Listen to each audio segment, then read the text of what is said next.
Dan pemirsa, selanjutnya kita akan memantau suasana arus mudik di Cikarang dan Pelabuhan Merak, Banten. Sudah ada rekan Egit Hapsari yang berada di pintu tol Cikarang, Bekasi, dan rekan Gesmi Sitanggang di Pelabuhan Merak, Banten. Kita mulai terlebih dahulu dengan rekan Egit. Silahkan dengan laporan Anda dengan jalur lalu lintas di sana.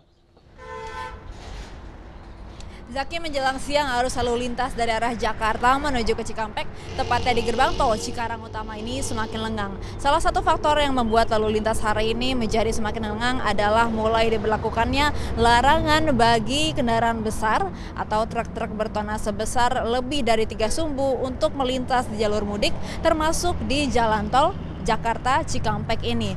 Larangan ini mulai diberlakukan pada hari ini atau 4 hari sebelum Lebaran dan berlaku bagi truk besar dengan berat lebih dari 14 ton atau dengan sumbu lebih dari 3. Meski demikian, larangan ini tidak berlaku untuk truk tertentu, yaitu truk besar yang membawa kebutuhan sehari-hari, bahan sembako dan juga bahan bakar minyak yang diberi stiker khusus oleh kepolisian dan juga Kementerian Perhubungan.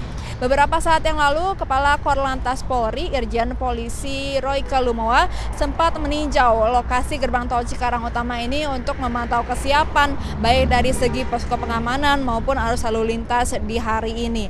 Patroli ini dilakukan mulai dari gerbang tol Cikarang Utama sampai dengan Tegal di pantai utara Pulau Jawa. Selain meninjau kesiapan posko polisi tadi, Kakor Lantas menghimbau kembali larangan tentang kendaraan besar untuk melintas di jalan tol Jakarta Cikampek dan jalur mudik lainnya. Karena polisi sudah menyiapkan sejumlah langkah ataupun sanksi untuk truk yang kerap membandel untuk lewat jalur tol selama periode 4 hari menjelang Lebaran hingga 4 hari setelah Lebaran. Mulai dari diberikan himbauan secara tertulis, peringatan hingga dicabut izin beroperasinya.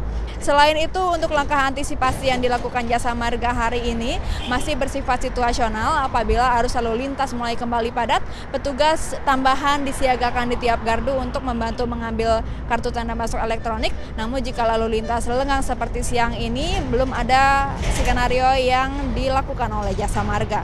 Kembali ke Anda, Zaki. Baik, terima kasih Egit Hapsari melaporkan langsung dari Cikarang Utama. Selanjutnya kita lihat bagaimana suasana lalu lintas ataupun juga pergerakan para pemudik di Pelabuhan Merak. Silakan, Gesmi Sitanggang. Ya Zaki, 4 hari menjelang Hari Raya Idul Fitri, situasi arus lalu lintas di Pelabuhan Merak memang terpantau mulai dipadati oleh kendaraan para pemudik yang hendak menyeberang ke Pelabuhan Bakauheni, Lampung. Dan antrian ini didominasi oleh kendaraan pribadi dan juga bus-bus penumpang.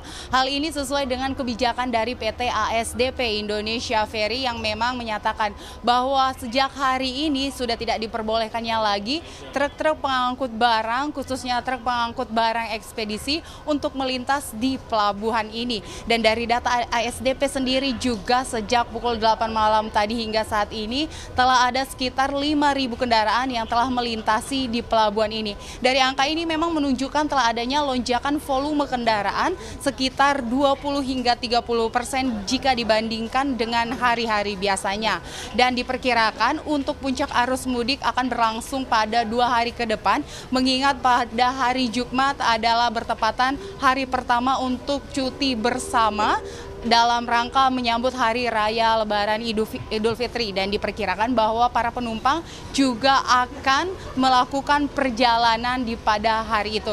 Dan untuk mengantisipasi lonjakan tersebut, maka PT ASDP juga telah memberlakukan sistem percepatan bongkar muatan kapal, dan yang biasanya 60 menit akan diupayakan menjadi 45 menit. Percepatan bongkar muat ini dirasa cukup efektif karena dapat menambah jumlah trip dan juga daya angkut. Dan selain itu tadi juga sempat ada kedatangan dari Ketua BPOM yang datang untuk mencek makanan-makanan yang ada di seluruh pelabuhan ini untuk mengetahui dan memberikan edukasi bagi para pemudik untuk mendapatkan pangan yang baik. Zaki. Baik, terima kasih Gesmi Sitanggang melaporkan langsung dari Pelabuhan Merak, Bakauheni, dan tadi sudah ada rekan Egit Hapsari melaporkan dari gerbang tol Cikarang Utama. Selamat kembali bertugas teman-teman, jaga keselamatan dan kesehatan.